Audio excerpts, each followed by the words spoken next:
पंचमुखी हनुमान जी, जिनके 5 मुख हों। घर में आपके बहुत नकारात्मक ऊर्जा हो, आपको लगता है तंत्र विद्या है, आपको लगता है कि हमारे घर में किसी ने कुछ करा दिया है, आपको लगता है कि कोई नेगेटिव एनर्जी यहाँ पर एक्टिवेट है, आपको लगता है कि यह नेगेटिव एनर्जी हमारे शरीर को, हमारे परिवार को, हमारे लोगों को, हमारे घर में बहुत माहौल खराब कर रही है, बिल्कुल मत घबराएं। आज एक उपाय सुन लें। पंचमुखी हनुमान जी, जिनके 5 मुख हों। पंचमुखी हनुमान जी किसी आचार्य, किसी ब्राह्मण, किसी साधक सिद्ध के द्वारा उनका पूजन करवा करके मंगलवार के दिन चरणों में थोड़ा सा सिंदूर लगा करके और पान के पत्ते में शहद लगाकर उस पर पंचमुखी हनुमान जी के छोटे से विग्रह को बैठाकर या चित्र को बैठाकर दरवाजे पर, मुख्य दरवाजे पर टांग देना। घर में कर्ज बहुत बना है, आप बहुत परेशान हैं आर्थिक तंगी से, एक पान का पत्ता लीजिए, तांबूल पान का पत्ता लीजिए, उसमें शहद से लिखिए श्री राम, श्री के ऊपर बिंदी और राम। पान 5 पत्ता हो, 5 पत्तों पर ये लिख दें शनिवार, मंगलवार, गुरुवार, इन 3 दिनों में से किसी भी दिन 5 पत्तों को आप हनुमान जी के मंदिर में चढ़ाना प्रारंभ कर दीजिएगा। कैसा भी कर्जा हो, आप कर्ज से दूर हो जाएंगे। हमारी 3 बातें मानोगे? चलो पहली सुनो, आज से हमारे चक्कर में ना पड़ना।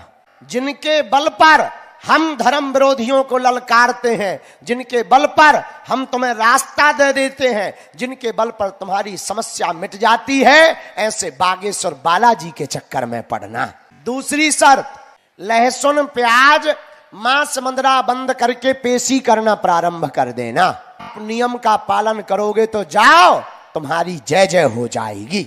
तीसरा नियम, बालाजी के सामने जाना, जाकर कह देना जाओ हे बालाजी, अब नहीं हमें भटकना, अब हमारी हंसी मत करवाना, बालाजी आज से तुम हमारे हो गए और हम तुम्हारे हो गए। तो सेवादार डर गए, जो हमारे बच्चे लगे थे सिक्योरिटी में, बोले गुरुजी काली माता आ गई।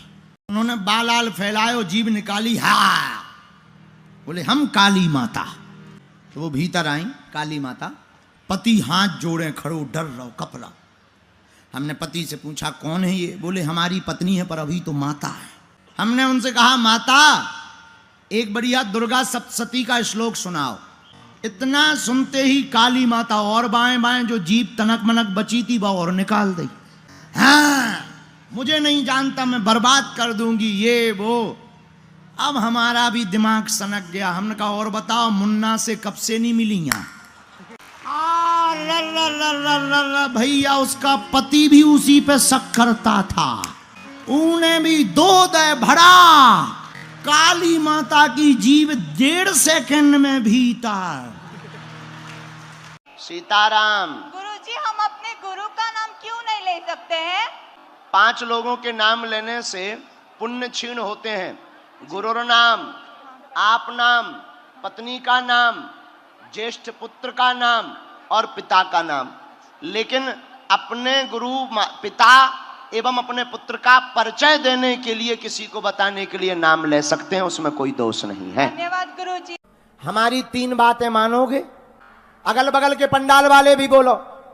पहली बात सुनो, आज से हमारे चक्कर में ना पड़ियो, क्योंकि हम तो नालायक मूर्ख हैं। हम जिनके चक्कर में पड़े, जिनके दम पर हम धर्म विरोधियों को ललकारते, जिनके बल पर हम तुम्हें रास्ता दे देते, उन बागेश्वर बालाजी के चक्कर में पड़ जाओ। रोको रोको रोको, दूसरी शर्त यह है, लहसुन प्याज मांस मंदरा बंद करके पेशी करना प्रारंभ कर दो। महीने में 1 बार, 2 महीने में भी, 15 दिन में भी 1 बार, 5 महीने में भी 1 बार धाम पर पेशी शुरू कर दो।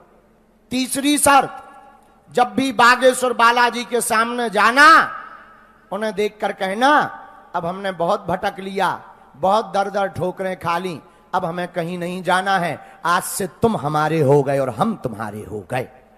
आपने पहचान लिया? नहीं आओ बेटा, पहचान। धाम पे तो आते थे, अब बंद हो गई हो बेटा। अब तबीयत खराब थी जब आए थे।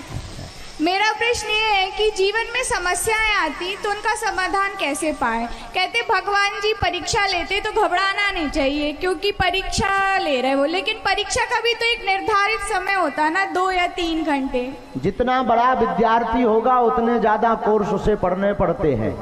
उसी प्रकार जितना बड़ा लक्ष्य होगा उतनी ही भगवान परीक्षा लेता है। पर जिसको भी समस्या मिलती है उसको समस्या के साथ साथ भगवान समाधान भी छोड़ देता है। बस उसी के खोजने का नाम जीवन है। नशा तुम्हें करना है नीचे कर लो, तुम सीधा दिल्ली में और अन्य जगह, लेकिन कृपा करके एक घर डायन छोड़ देती है। केदारनाथ और बद्रीनाथ को गंदा मत करना, वरना तुम्हारी पीढ़ी दर पीढ़ी नरक में तो जाएगी, तुम जीते जी भुगतोगे। और हाँ, वस्त्र ठीक ठाक पहन कर आए, रील ना बनाए, कपड़े ठीक ठाक पहन कर आए, पुरुष भी और माताएं बहनें भी।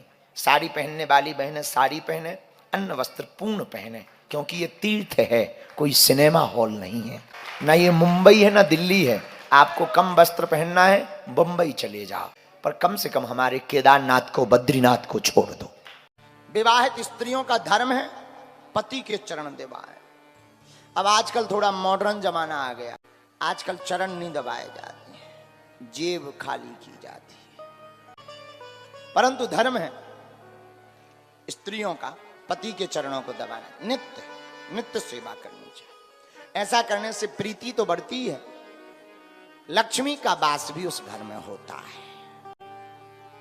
बेटों की जगह बेटियों को अगर माता पिता को रखने का अधिकार होता, एक भी वृद्धाश्रम भारत में नहीं होता। लेकिन एक नई बात हम और जोड़ करके कहते हैं, वही बेटियां जब किसी के घर पर बहू बन करके जाती हैं और सास ससुर को ही अगर माँ बाप मान ले तो भी भारत में वृद्धाश्रम बंद हो जाएंगे।